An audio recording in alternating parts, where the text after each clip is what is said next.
to acting by his movie-buff grandfather.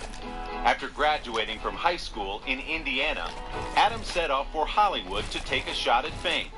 That shot was brief.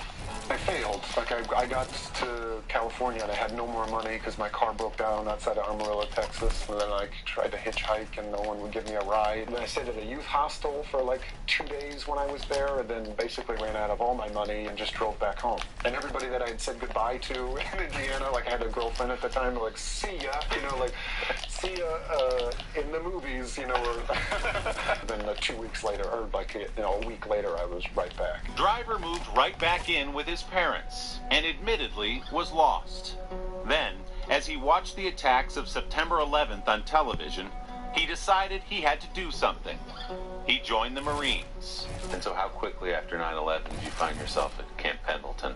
Like February, I was gone. So, yeah, and I remember them asking me, like, are you on the run from the police because you're so anxious to go that it makes us nervous? What did you like about it? What did it give you? I loved the people. They made it kind of worth it. When you kind of live with those people day in, day out, and they're constantly showing up for you, that's a hard bond to duplicate. But as his platoon was shipping out to Iraq, Driver broke his sternum in a biking accident, and despite his protest, he was ordered to stay behind. Was it brutal to Yeah, watch those yeah. guys ship out without you? Yeah, I think it's only recently now that I'm starting to get used to it. I'm more of a lazy, nasty civilian now that I feel better about being out. But it's to suddenly leave that group at the time was not cool.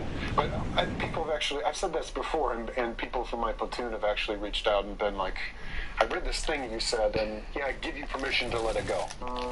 With a medical discharge from the Marine Corps, Adam turned back to acting. He applied to the prestigious Juilliard School in New York for a second time. He got in and found another side of himself.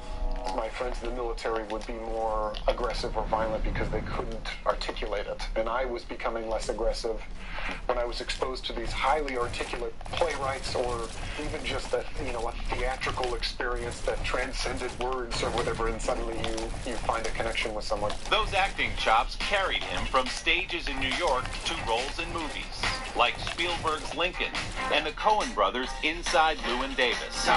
Driver's latest is